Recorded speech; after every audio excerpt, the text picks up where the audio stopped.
너희는 그 은혜에 의하여 믿음으로 말미암아 구원을 받았으니 이것은 너희에게서 난 것이 아니요 하나님의 선물이라. 행위에서 난 것이 아니니 이는 누구든지 자랑하지 못하게 함이라. 우리는 그가 만드신 바라 그리스도 예수 안에서 선한 일을 위하여 지으심을 받은 자니 이 일은 하나님이 전에 예비하사 우리로 그 가운데서 행하게 하려 하심이니라. 아멘. 둘러보시면서 서로 인사 좀 할까요? 사랑합니다. 축복합니다.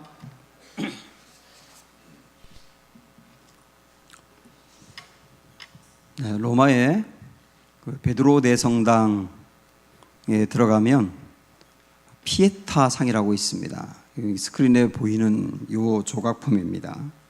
미켈란젤로가 21살 때 조각했다 하는 이야기도 있고 25살 때라 이렇게 이야기하기도 하는데요. 예수 그리스도가 십자가에서 못 박혀 돌아가시고 난 다음에 그의 어머니 마리아가 예수님을 안고 그의 얼굴을 쳐다보며 슬퍼하는 이런 조각품입니다.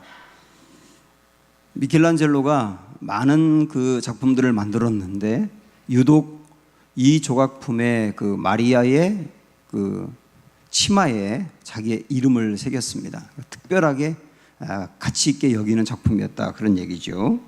그런데 1978년도에 어떤 한 미치광이가 이 피에타상 앞을 막고 있는 철책을 뛰어넘어서 망치로 이 피에타상을 훼손시켰습니다.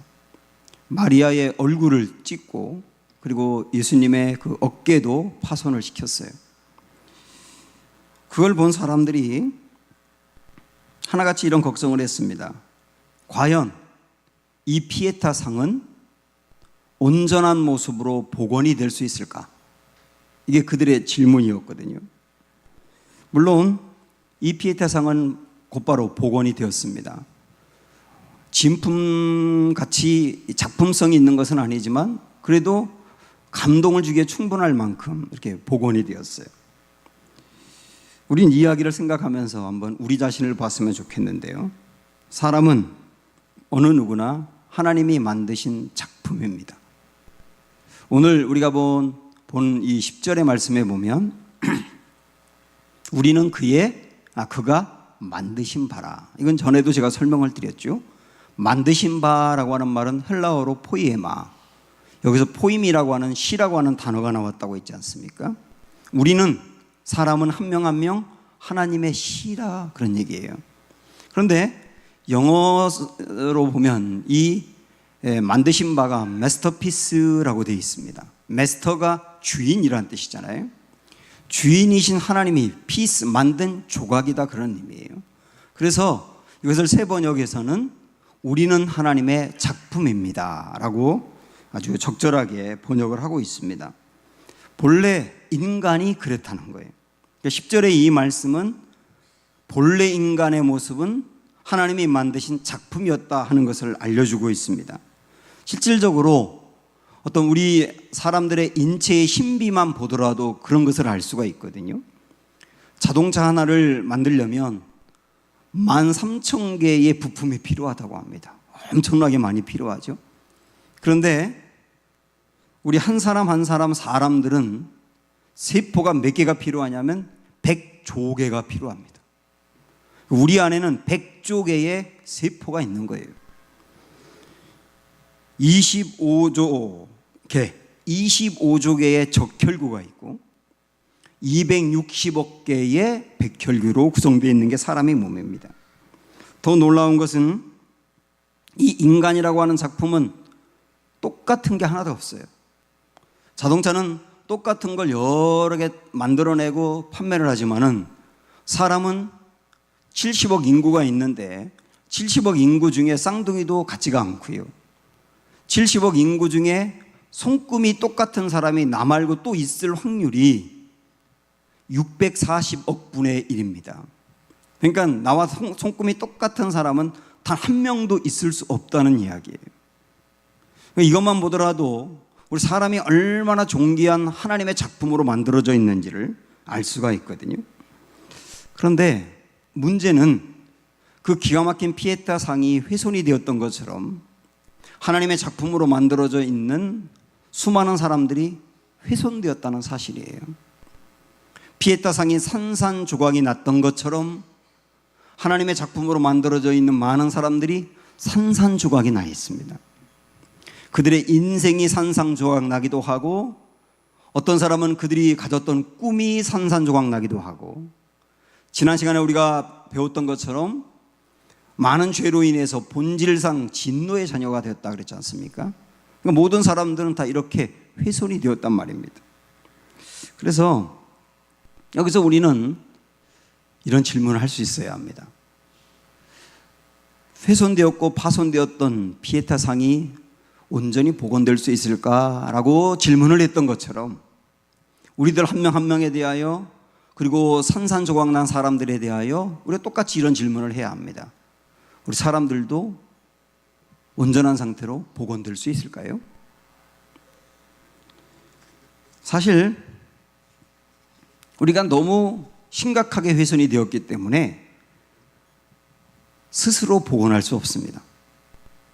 그러나 참 감사한 것은 그럴 수 없는 사람들을 하나님께서 복원하셨다는 사실이에요. 8절 9절 보시면, 자, 한번 읽어보세요. 너희는 그 은혜에 의하여 믿음으로 말미암아 구원을 받았으니 이것은 너희에게서 난 것이 아니요 하나님의 선물이라. 행위에서 난 것이 아니니 이는 누구든지 자랑하지 못하게 함이라. 여기 보면 구원이라는 단어가 나오죠. 구원이라는 단어는 다르게 이야기하면 본래 인간의 모습으로 회복시켰다는 뜻이에요. 구원은 다르게 말한다면 회복입니다. 그런데 이 구원을 위하여 나타난 두 가지를 강조하고 있는데, 하나는 은혜라 그랬고요, 또 하나는 선물이라 그랬습니다. 똑같은 말이죠. 은혜라고 하는 것은 도저히 그 선물을 받을 만한 자격이 없는 사람에게 무조건 주어진 것이니까 선물이나 은혜나 같은 것입니다. 졸작이었던 사람들, 훼손되어서 스스로 복구가 불가능한 사람들 인생 속에 하나님이 개입하셔서 하나님께서 조각나고 깨어져서 구원받을 수 없고 멸망받을 수밖에 없는 인간들을 위해서 아들 예수님을 보내시고, 그 아들 예수님의 인생이 다 훼손되게 하시고 그 영혼까지도 훼손되게 하셔서 그 다음에 우리를 거기서 건져내시고 복구시킨 것이 십자가의 사랑이에요.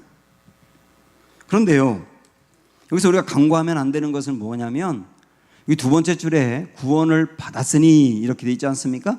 구원을 받았으니, 이 받았다는 말이 완료형인데, 헬라어에서 완료형은 어떤 의미가 있느냐면 이미 이루어지고 그리고 영구적인 결과를 가져온 것입니다.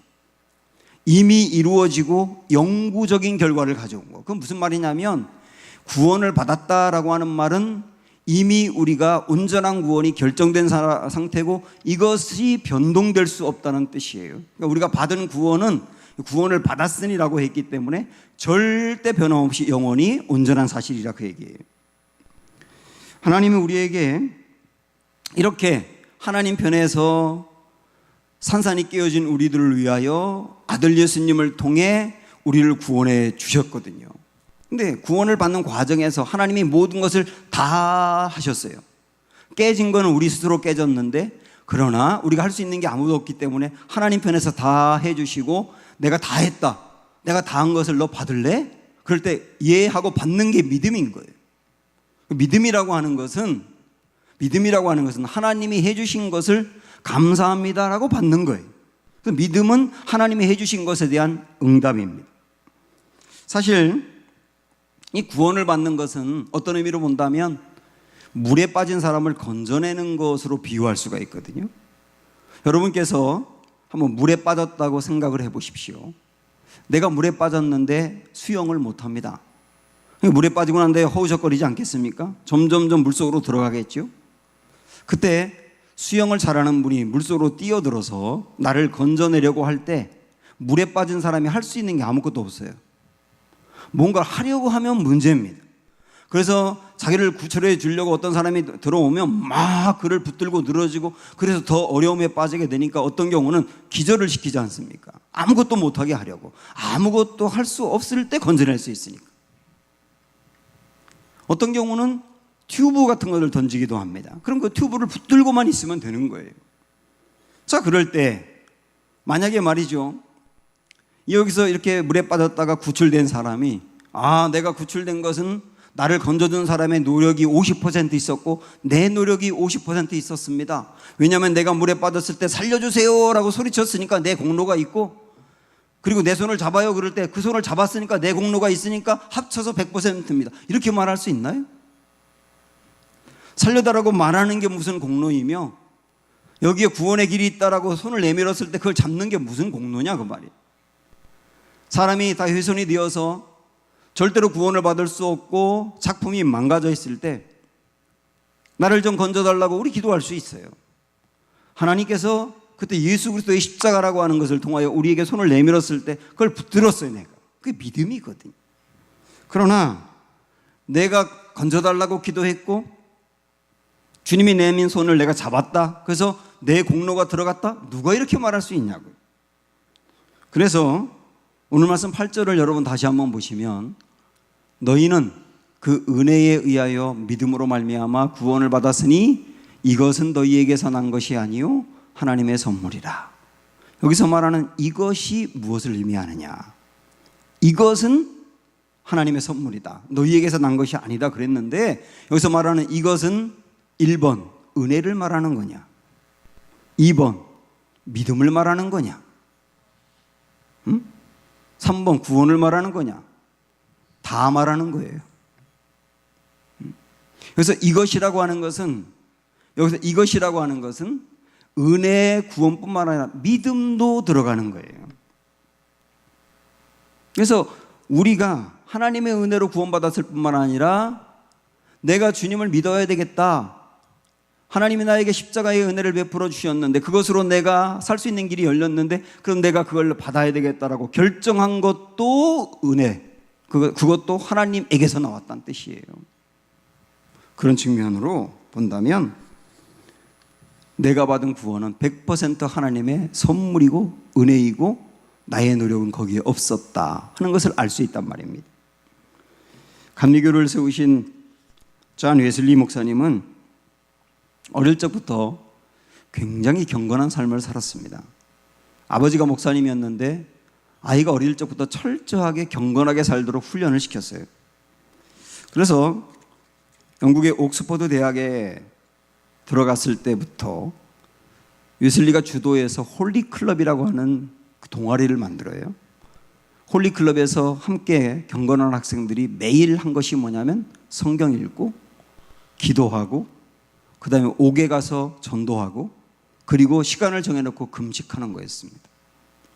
이것을 얼마나 철저하게 어기지 않고 했는지 다른 대학생들이 그렇게 하는 홀리클럽의 친구들을 바라보면서 저 규칙쟁이들, 이게 메소디스트라는 말인데 거기서 감리교가 나왔거든요. 이 존 웨슬리가 철저하게 그렇게 경건하게 살려고 애쓰고 노력한 이유가 뭔지 아세요? 구원받기 위해서예요. 구원받기 위해서. 그리고 하나님의 사랑을 받기 위해서. 그런데 아무리 그렇게 살려고 애쓰고 노력해도 구원의 확신이 안 생기는 거예요. 그래서 웨슬리는 2년 동안 미국으로 선교사로 갑니다. 가서 정말 열심히 선교하고 활동을 했거든요. 왜냐하면 그렇게 하면 나에게 구원이 임할까 싶어서. 그런데 아무리 선교사로서 활동하고 자기를 들여서 헌신해도 구원이 임하지 않는 거예요. 굉장히 좌절을 했습니다. 아니, 내가 얼마나 더 선행을 하고 얼마나 더 경건하게 살고 얼마나 더 헌신을 많이 해야지 이 공로가 쌓여가지고 구원을 얻는단 말인가, 도대체 어디까지 해야 되는가, 이게 그의 고민이었단 말입니다. 그러다가 그가 1738년 5월 24일 날 올더스 게이시라고 하는 거리에서 모라비안 교도라고 하는 경건한 사람들이 모인 그 장소에 갔다가 그 로마서에 있는 말씀을 듣던 중에 의인은 믿음으로 말미암아 산다 하는 로마서의 말씀이 딱 마음에 부딪혀 온 거예요. 아, 의인은 믿음으로 사는 거구나. 그때 눈이 밝아지면서 거기서 드디어 구원의 확신을 얻게 되는 겁니다. 이 웨슬리가 그렇게 헌신하고 노력하고 애쓰고 힘쓰고 했던 것들은 뭐냐면 자기의 어떤 노력과 공로를 통하여 구원의 단계까지 이루고 싶었던 거예요. 그러나 아무리 노력하고 힘쓰고 애써도 구원의 단계까지 이룰 수 없다는 것을 절감했거든요. 그러면서 그가 얻은 것은 무엇이냐면 단지 믿기만 하면 되는 거구나. 나머지는 주님이 다 해주신 일이구나.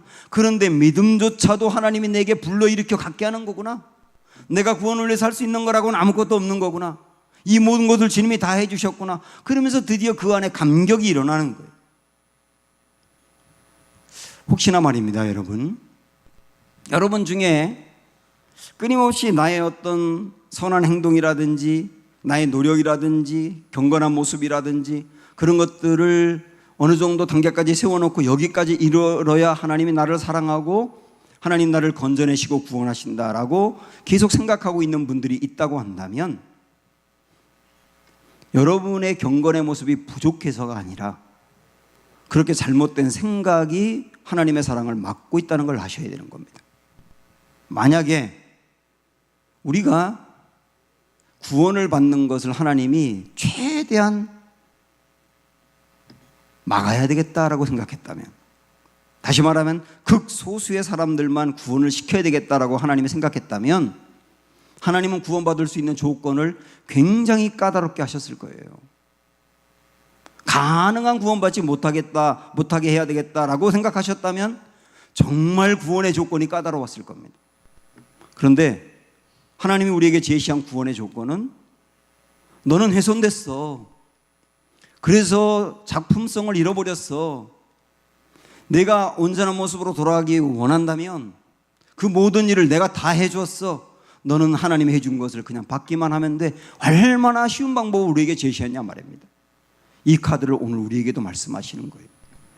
아직까지 내 마음의 구원이 온전히 열리지 않은 분들이 있다고 한다면 주님이 해주신 이 모든 은혜의 선물을 오늘 이 아침에 믿음으로 취하시기를 주님의 이름으로 축원합니다.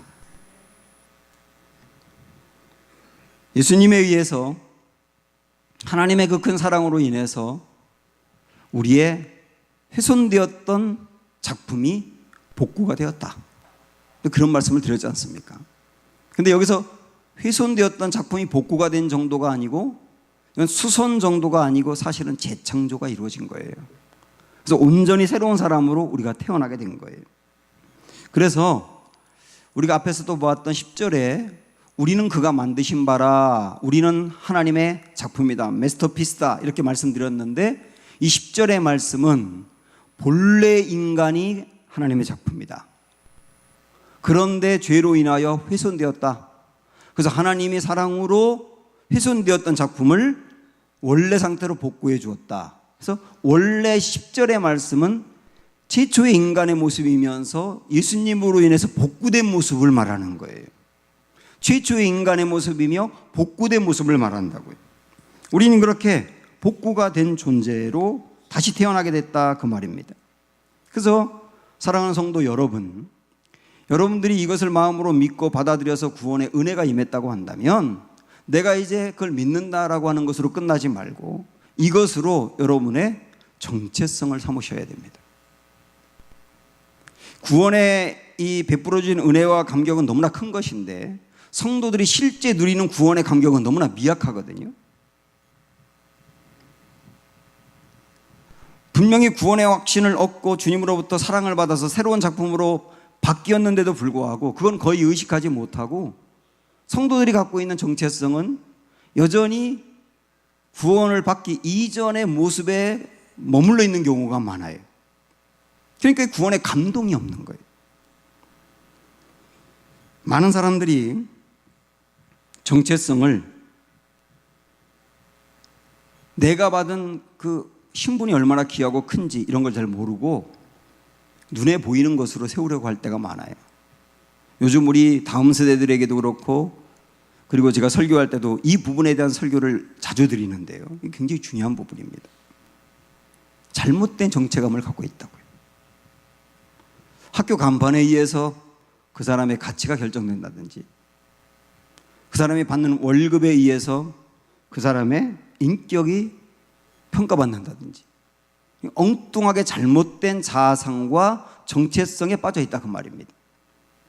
그래서 우리가 바른 정체성을 회복하기 위해서 한번 사람들이 가지고 있는 잘못된 정체성이 무엇인지 한번 세 가지를 보도록 하겠습니다. 자, 이런 게 있어요. 첫 번째 보시면 다른 사람의 의견에 따라서 정체성이 결정이 됩니다. 엄마가 유치원에 다니는 아이를 기르고 있는데요. 하루는 이 아이가 그림에다가 이렇게 자기가 그리고 싶은 것을 그렸어요. 엄마가 그걸 보더니만 막 칭찬하면서 우리 아들 정말 잘 그렸네. 우리 아들은 화가가 되겠네. 이렇게 칭찬을 해요. 이 아이는 되게 좋아하면서 나는 화가와 같다는 자존감과 정체성을 갖게 된 거예요. 근데 그 다음날 이 아이가 내가 그림을 잘 그린다는 것을 엄마에게 또 보여주기 위해서 이번에는 담벼락에다가 그림을 그렸어요. 그러니까 엄마가 그걸 보더니만 깜짝 놀라면서 이 아이를 막 혼을 내면서 너는 도대체 여기다 그림을 그리면 어떻게, 너는 매일 말썽만 피우는 말썽꾸러기야. 그렇게 꾸중을 합니다. 그러니까 어제 이 아이는 화가와 같다는 어떤 자존감과 정체성이 있었는데 이 정체성이 하루 만에 바뀌어가지고 나는 말썽꾸러기야. 그래가지고 자기 자신의 정체성을 형편없이 추락시켜버리는 거예요. 아이만 그렇습니까? 수많은 사람들이 나를 어떻게 평가하고 나를 어떻게 보고 어떻게 말하느냐에 따라서 내 자존감과 정체성이 하루가 다르게 매일 바뀐단 말이죠. 이게 잘못된 정체성이에요.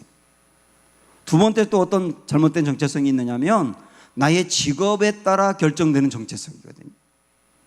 어떤 사람에게 당신 누굽니까? 이렇게 물어보면 저는 어느 회사의 과장입니다. 이렇게 말하는 경우가 있어요. 어느 회사의 과장입니다가 그 사람의 정체성이에요. 그 사람이 지금 속해 있는 소속되어 있는 그 공동체, 자기가 하고 있는 일의 직함, 그런 것들을 정체성으로 삼는 사람이 있다고요. 그러면 자기가 갖고 있는 직함이 높으면 정체성이 높겠지요. 직함이 낮으면 정체성이 상당히 빈약하겠죠. 그 자리에 있다가 그 자리를 잃어버리면 정체성도 잃어버리겠죠. 내가 소속되어 있는 자리와 위치에 따라서 정체성이 결정되는 사람은 굉장히 위험한 거예요. 또 하나 잘못된 정체성은 사실 제일 안 좋은 정체성인데 그 세 번째가 뭐냐면 나의 취약점에 따라서 결정되는 정체성이에요. 어떤 사람이 의사를 찾아와서 상담을 합니다. 의사가 이 사람을 만나자마자 내면적인 큰 문제가 있다는 것을 금방 알게 돼요. 그러면서 이 사람에게 당신이 이름이 뭡니까? 이렇게 물어봐요. 분명히 의사가 물어본 것은 당신의 이름이 뭡니까? 이렇게 물어봤거든요. 그런데 이 사람이 뭐라고 자기를 소개하느냐면 저는 과대망상적 우울형 정신분열증 환자입니다. 이렇게 말하는 거예요. 의사가 이 사람에게 물어본 것은 당신의 이름이 뭡니까? 라고 물어봤는데 이 사람이 대답한 것은 자기가 지금 앓고 있는 병명을 얘기한 거예요. 왜 이렇게 대답을 했느냐면 이 사람은 자기 자신의 정체성을 자기의 취약점과 최고로 연약한 부분으로 생각하고 있다는 뜻이에요. 의사가 너무나 안타까워하면서 혹시 당신 크리스천입니까? 그때 예, 저는 교회를 다닙니다. 그렇게 말을 해요. 그때 의사가 또 이렇게 말합니다. 그러면 당신이 하나님을 믿는 사람인데 나중에 당신이 죽어서 천국에 갔을 때 하나님이 사람들에게 당신을 소개하면서 이렇게 말씀할까요? 여기에 있는 이 사람은 내 아들인데 과대망상적 우울형 정신분열증 환자야. 이렇게 말할까요? 그러니까 이 사람이 그때 고민하면서 그때 깨닫는 거예요. 아, 내가 나의 정체성을 정말 잘못 알고 있었구나. 이 다음부터 이 사람의 치료가 시작이 되었다는 것. 사랑하는 여러분, 많은 사람들이 내가 가지고 있는 약점, 그리고 나의 연약한 부분, 나의 잘못된 부분, 그것이 나라고 생각하는 경향이 있어요. 여러분 어떠십니까? 이 세 가지는 모두 우리가 물리쳐야 되고 버려야 될 정체성이에요. 이 세 가지는 온전한 여러분이 아닙니다. 왜곡된 나입니다. 그래서 우리가 정말 영적인 성숙과 성장을 이루기 위해서는 하나님이 누구신지를 정확히 아는 것이 제일 중요하고, 그 다음에 하나님과 연관되어 있는 내가 누구인지를 바로 아는 거예요. 거기서 바른 정체성이 세워지는 겁니다. 그래서 우리는 이런 측면에서 잘못된 정체성을 아는 것뿐만 아니라, 그러면 바른 정체성을 어떻게 세워야 될 것이냐, 그것도 살펴봐야 되는데, 바른 정체성은 이 두 가지 기초 위에 세우셔야 되는 거예요.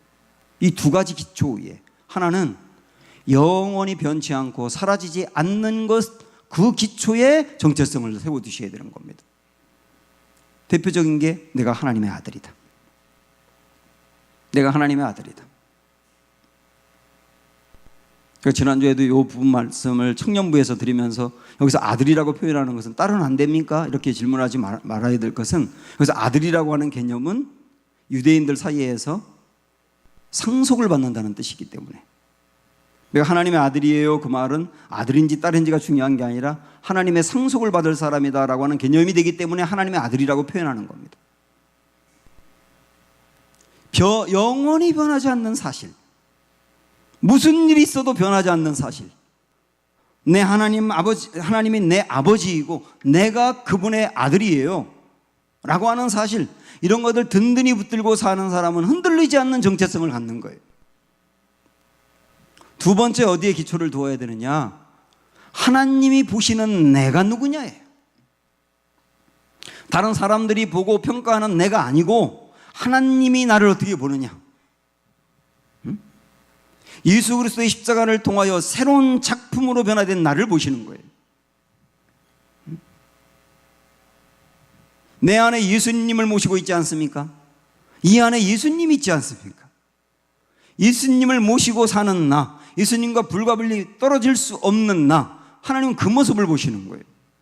그래서 내가 나를 형편없는 모습으로 추락시킨다 하더라도 하나님은 나의 정체성을 하나님이 보시는 그 눈을 갖게 하기 원하세요. 너는 작품이야. 너는 복구된 작품이야. 너 안에 있는 예수님은 절대 떠나지 않으면 영원히 이 구원은 사라지지 않을 거야. 사랑하는 여러분, 저는 이 정체성이 여러분 안에 분명하길 바라고, 이 정체성으로 여러분의 자녀도 대하시기를 축복합니다. 왜곡된 부모의 자아상은 자녀에게 반드시 왜곡된 자아상을 심어주게 돼 있어요. 성경적으로 바른 정체성을 갖고 있는 부모는 내 자녀에게도 바른 정체성을 심어주는 겁니다. 그것이 공부 한 자를 더 가르치는 것보다 훨씬 중요하지 않겠습니까? 우리는 지금까지 하나님의 은혜로 우리가 구원을 받아 하나님의 작품으로 복귀했다. 이것은 영원히 변함없이 결정되어 있는 사실이다. 이런 것을 강조를 했습니다. 그러면 우리 중에는 이 부분을 마음으로 받아들이면서도 한편으로 이러한 의구심을 갖는 분들이 있어요. 그러면 내가 어떻게 하든지 하나님은 이 구원이 사라지지 않게 할 것이니 방만하게 살아도 되겠네요. 그런 생각을 하게 되지 않습니까? 왜냐하면 내가 받은 이 구원은 사라지지 않는다 했으니 방만하게 살아도 되겠네요? 이런 질문이 생길 수 있는 게 사실은 복음이에요. 로마서 6장에서도 이런 오해를 갖고 있는 사람들이 많이 있었기 때문에 바울이 이 부분을 다루고 있습니다. 그래서 1절에 보면 은혜를 더하게 하려고 죄에 거하겠느냐 그랬어요. 이 말은 뭐냐면 내가 죄를 지을수록 하나님의 은혜는 더하겠네요. 내가 죄를 짓더라도 이 구원은 사라지지 않는 것이니 아무렇게 살아도 되겠네요. 구원에 대한 말씀이 이런 의구심을 갖게 했다는 거예요. 자, 그러면 내가 구원을 받았으니 아무렇게 살아도 되겠네요. 이론적으로는 그렇게 될 수 있죠. 그러나 절대 그렇게 살지 않습니다. 왜냐하면 우리 안에 계신 주님 성령이 나를 그렇게 두질 않아요. 내가 주님을 모시고 사는 사람이라고 그랬는데 내가 구원을 받았다 해서 아무렇게나 방만하게 산다고 할 때 내 안에 계신 성령님이 가만히 두질 않는다고. 이 마음이 괴로워 견딜 수가 없어요. 에베소서 4장 30절에 말씀하고 있는 것처럼 우리가 죄에 빠지면 내 안에 있는 성령님이 탄식한다 그랬어요. 근심한다 그랬어요. 그럼 내가 괴로운 거예요. 괴로워서 견딜 수가 없어요. 기쁨이 사라지고 자유함도 사라지고 감격도 사라지고, 그게 성령님이 나를 죄에 그냥 빠져 방만하게 살도록 두지 않는 방법입니다. 어떤 사람이 어거스틴에게 이런 질문을 했거든요. 만일 그리스도인이 되기 전에 죄를 짓던 사람이 구원을 받고 난 뒤에도 또 죄를 지으면 어떤 차이가 있나요? 구원을 받기 전에 죄를 짓던 사람이 구원을 받고 난 뒤에도 또 똑같이 죄를 지으면 도대체 이게 무슨 의미가 있나요? 이런 질문이지요. 그때 어거스틴이 대답한 게 이겁니다. 구원받기 전에도 범죄하지,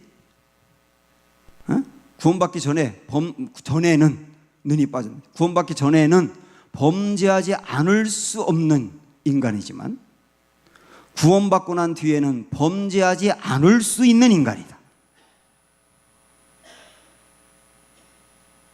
절대 어려운 말이 아닙니다.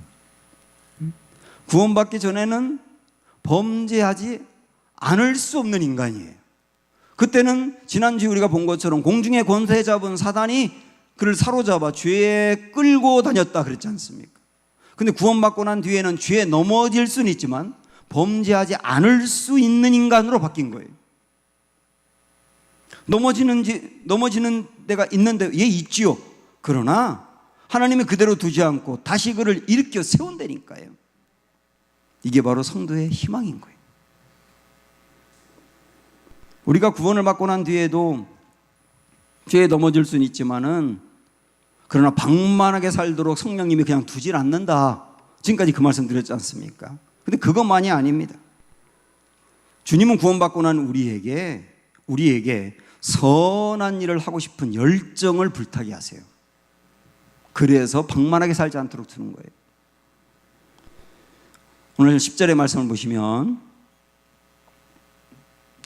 읽어봅니다. 시작. 우리는 그가 만드신 바라 그리스도 예수 안에서 선한 일을 위하여 지으심을 받은 자니 이 일은 하나님이 전에 예비하사 우리로 그 가운데 행하게 하려 하심이니라.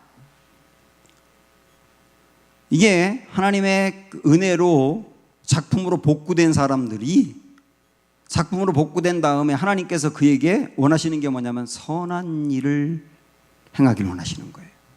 그리고 맨 끝에 보면 행하게 하려 하심이라 그랬어요. 그 선한 일을 행하도록 돕는다 그랬어요. 그러도록 열정을 불러일으켜서요, 구원받은 사람의 마음에는 성결에 대한 열망이 생기는 거예요.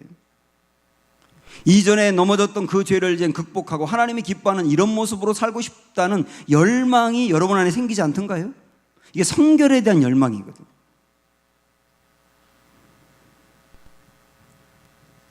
여기만이 아니고 디도서 2장 14절에서도 동일하게 말씀하고 있는데 그가 우리를 대신하여 자신을 주심은 모든 불법에서 우리를 속량하시고 우리를 깨끗하게 하사 선한 일을 열심히 하는 자기 백성이 되게 하려 하심이라. 똑같은 말씀으로 이야기하고 있습니다. 선한 일을 행하길 원하시는 주님의 마음. 여러분, 이게 부담이 되십니까? 부담이 될 것이 아니라 오히려 하나님의 기대로 받아들이세요.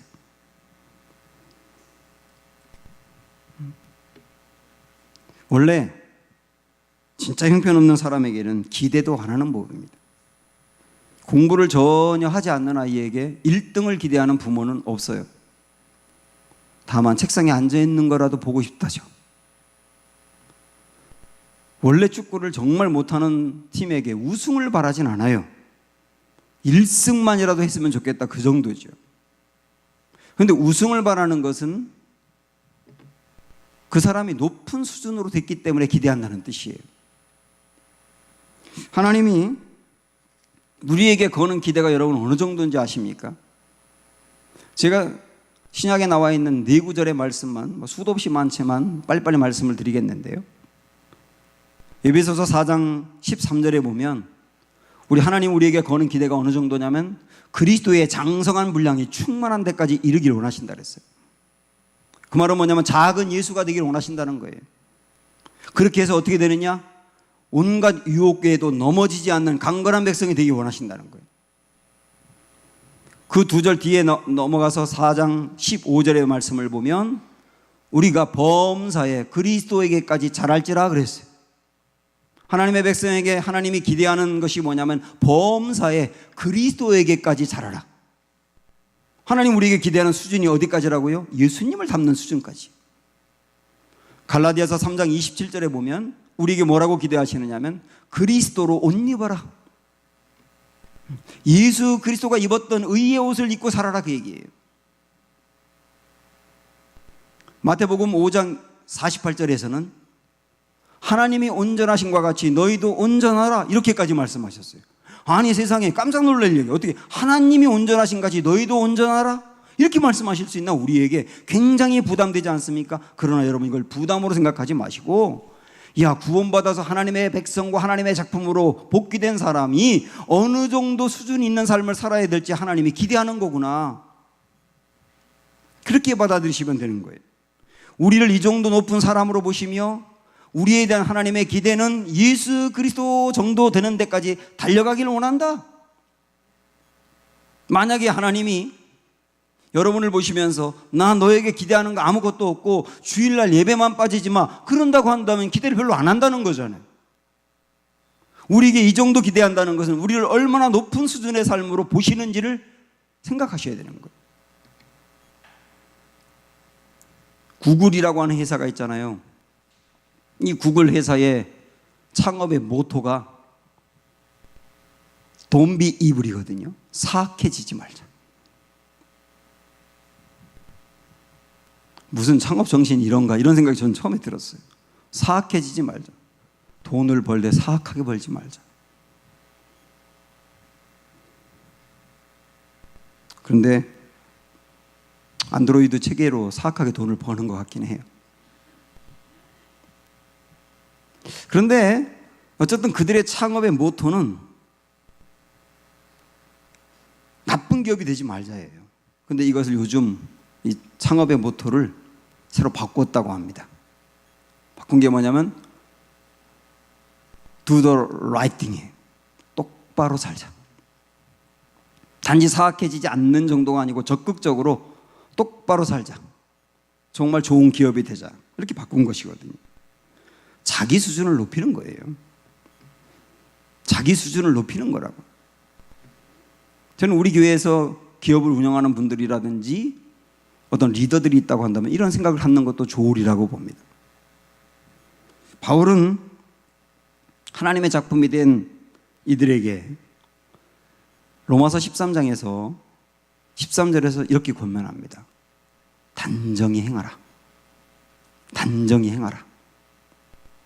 그거는 쉽게 해석한다면 어떤 분은 이렇게 해석하더라고요. 품격 있는 성도가 되라. 품격 있는 성도가 되라. 나는 하나님의 작품이야. 그 수준에 맞는 품격 있는 생각과 삶을 살아라. 식당 가서 품격 있게 해라. 물수건으로 겨드랑이 같은 거 닦지 말고, 아줌마 그러면서 반말하거나 투태 부리지 말고, 전철 가서 빈자리에 앉았다고 슬라이딩 해가지고 앉고 권사님 이리 와 그런 얘기 하지 말고, 우리 교회에서 왔는데 깎아줘요 그러면서 시장 가서 다 깎지 말고 품격 있게 좀 살아라. 그 단정히 행하라, 그 말 아니겠어요? 왜 그러냐면 그리스도인이라고 하는 이 신분이 얼마나 높은지, 하나님의 작품이 얼마나 존귀한지 거기에 맞는 삶을 살라 그 얘기예요. 그게 선한 일 아니겠어요? 우리 그렇게 작품으로 보게 된 성도 여러분, 매일매일 하루의 삶 속에서 선한 일을 행하며 삶으로 주님의 기쁨이 드리는 은혜가 있기를 주의 이름으로 축원합니다.